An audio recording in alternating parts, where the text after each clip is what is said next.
Kenapa hidup terasa berantakan? Mari kita jujur. Kadang hidup terasa seperti benang kusut yang sulit diurai.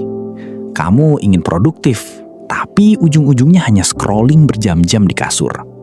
Kamu berjanji ingin tidur cepat, tapi berakhir overthinking memikirkan hal memalukan yang terjadi 5 tahun lalu. Kenapa ini terjadi? Bukan karena kamu pemalas atau gagal. Ini adalah efek samping dari cara kita hidup saat ini.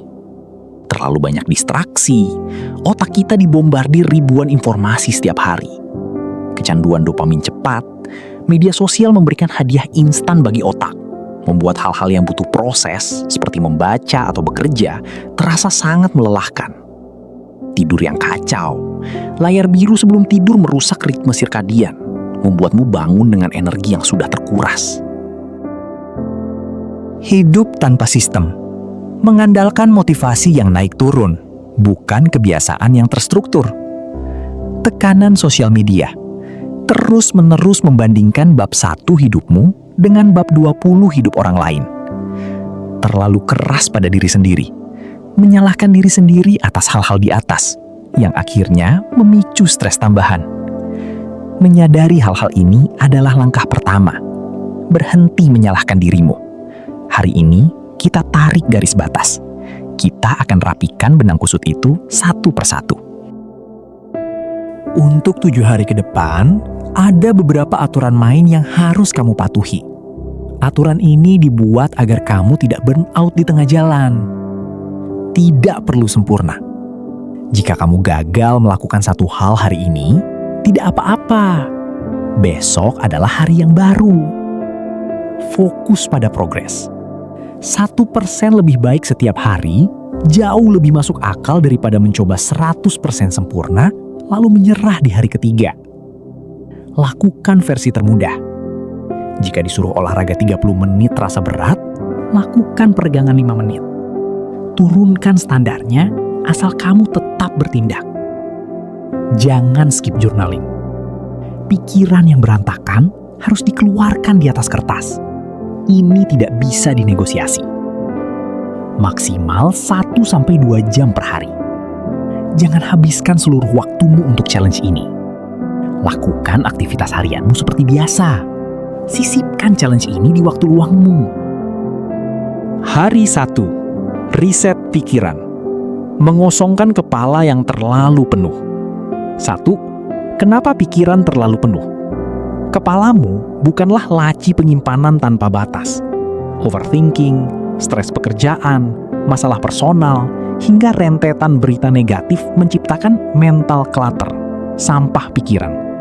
Jika tidak pernah dibuang, kepalamu akan terasa berat dan sulit dipakai untuk fokus. 2. Latihan, brain dump. Ambil buku catatanmu. Pasang timer 10 menit. Tulis semua yang ada di kepalamu saat ini. Tanpa filter, tanpa memikirkan tata bahasa, tulis kekhawatiranmu, tugas yang belum selesai, rasa marahmu, semuanya. Pindahkan beban dari otakmu ke atas kertas. 3. Teknik stop overthinking. Metode 5-5-5. Saat pikiranmu mulai berputar-putar tak karuan, tarik nafas dan sadari sekitarmu. Sebutkan 5 benda yang bisa kamu lihat saat ini. Sebutkan 4 hal yang bisa kamu sentuh atau rasakan. Misalnya, tekstur baju, kursi. Sebutkan 3 suara yang bisa kamu dengar. Sebutkan 2 aroma yang bisa kamu cium. Sebutkan 1 hal baik tentang dirimu. Ini adalah teknik grounding sederhana untuk menarik pikiranmu kembali ke masa kini, saat ini. 4. Journaling hari ini. Jawab pertanyaan ini dengan jujur di bukumu. Apa hal yang paling menguras pikiran dan energiku akhir-akhir ini? Dari hal tersebut, mana yang bisa aku kontrol dan mana yang tidak bisa aku kontrol? Fokuslah hanya pada yang bisa kamu kontrol. 5. Challenge hari 1. Jauhkan HP 30 menit sebelum tidur. Simpan di luar jangkauan tangan. Tidur 30 menit lebih awal dari biasanya. Minum minimal 2 liter air hari ini. Hari 2. Riset tubuh. Tubuh yang lelah membuat hidup terasa lebih berat. 1. Hubungan tubuh dan mental. Kamu tidak bisa memiliki mental yang kuat di dalam tubuh yang rapuh dan diabaikan. Seringkali, apa yang kita kira sebagai depresi atau burnout ternyata adalah kombinasi dari kurang tidur kronis, konsumsi gula berlebih, dehidrasi, dan kurang bergerak. Tubuh dan pikiranmu adalah satu sistem. 2. Riset dasar tubuh. Hari ini, kita kembali ke pengaturan pabrik. Lakukan checklist ini. Minum segelas air putih tepat setelah bangun tidur. Stretching atau peregangan ringan selama 5 menit. Jalan kaki di luar rumah. Kena sinar matahari pagi minimal 10 menit. Tidur tepat waktu. 3. Morning reset rutin atau rutinitas pagi sederhana. Mulai besok, cobalah rumusan ini. Bangun, minum air, hindari HP 30 menit. Kena matahari atau gerak. Jangan biarkan algoritma TikTok atau Instagram mendikte moodmu di awal hari. 4. Journaling hari ini. Bagaimana rasanya tubuhku akhir-akhir ini? Apa yang tubuhku coba katakan padaku? Apakah ia butuh istirahat, butuh sayur, atau butuh bergerak? Hari 3. Detox digital.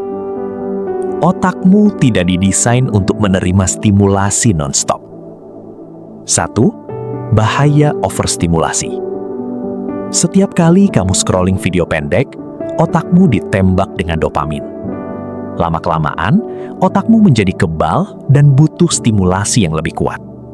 Inilah yang membuatmu merasa hampa, malas belajar, dan sulit berkonsentrasi. Kamu sedang mengalami dopamin overload.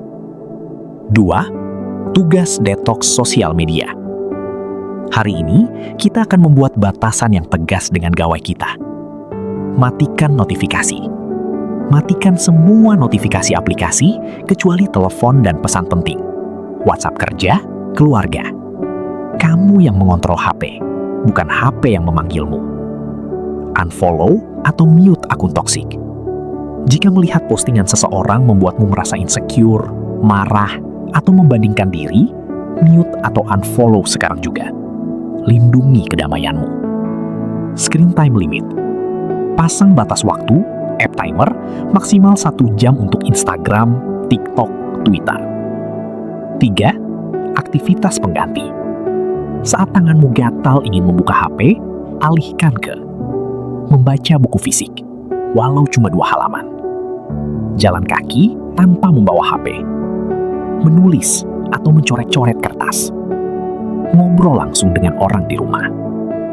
4. Journaling hari ini.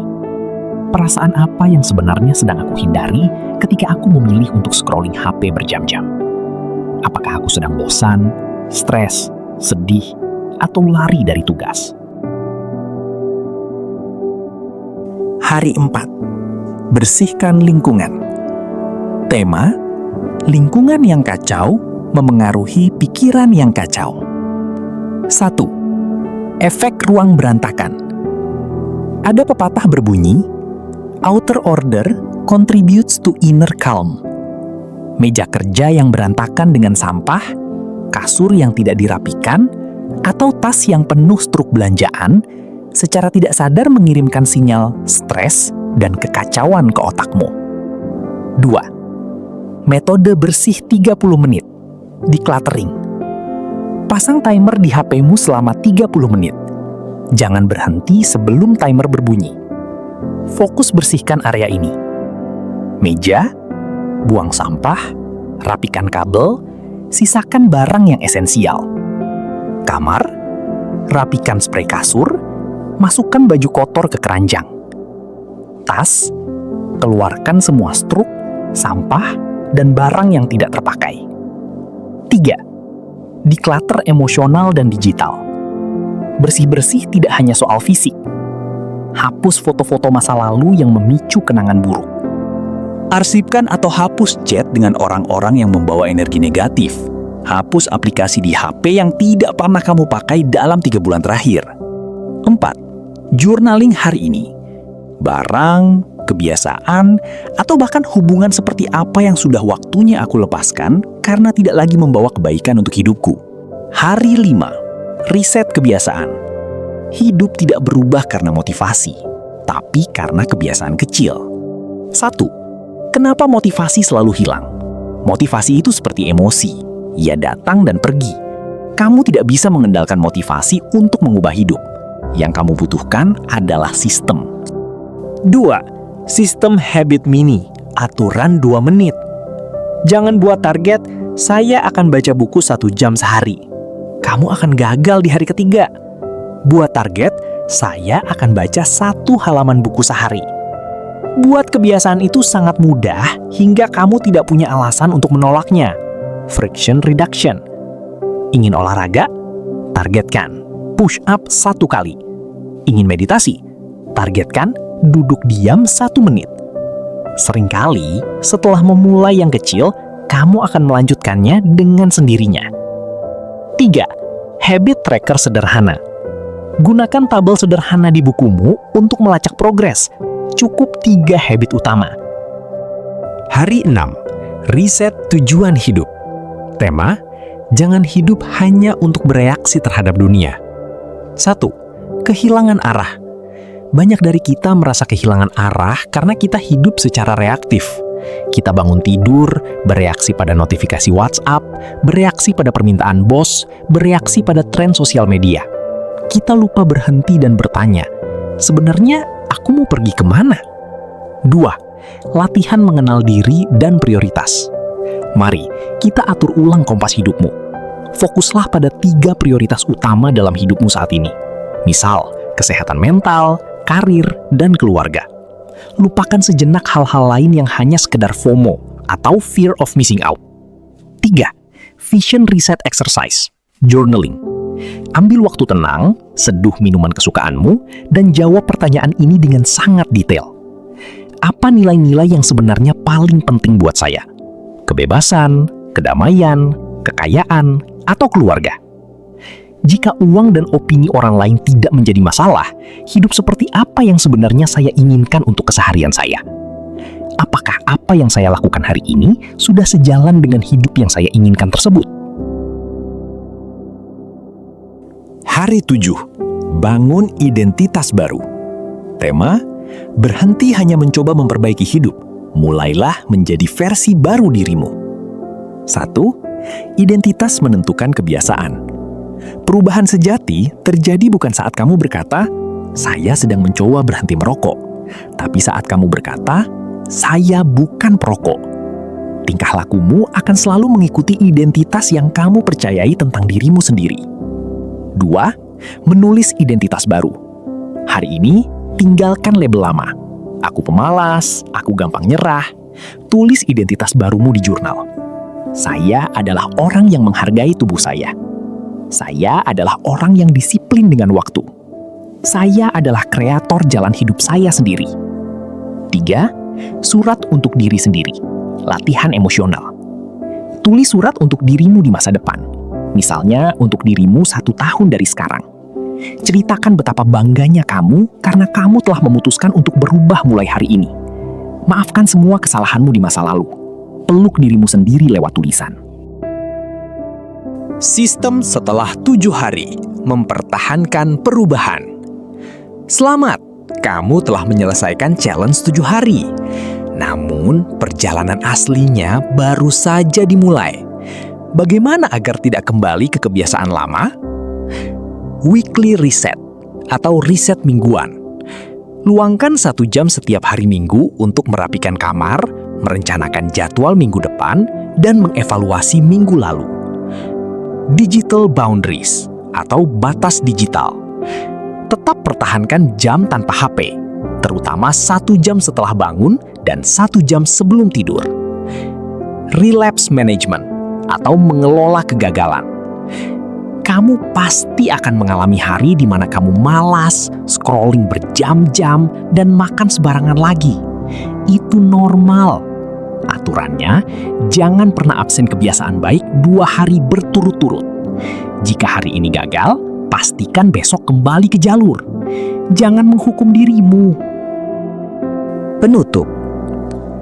Hidup yang indah tidak dibangun dalam semalam. Ia dibangun dari ribuan pilihan-pilihan kecil yang kamu buat setiap hari. Pilihan untuk minum air putih dibanding soda. Pilihan untuk membaca dibanding scrolling. Pilihan untuk memaafkan diri sendiri dibanding menyalahkan keadaan. Perubahan tidak harus sempurna. Langkah kecil yang dilakukan secara konsisten akan mengalahkan langkah besar yang hanya dilakukan sesekali. Jika suatu saat hidup terasa berantakan lagi, dan percayalah, fase itu akan datang. Ingatlah bahwa kamu memiliki kekuatan untuk melakukan riset kapan saja. Kamu sudah memegang panduannya. Terima kasih sudah memilih untuk bertumbuh. Ini adalah hari pertamamu untuk sisa hidupmu yang luar biasa. Terima kasih sudah nonton sampai habis. Kalau ada pertanyaan atau topik yang mau dibahas selanjutnya, tulis di kolom komentar ya. Sampai jumpa!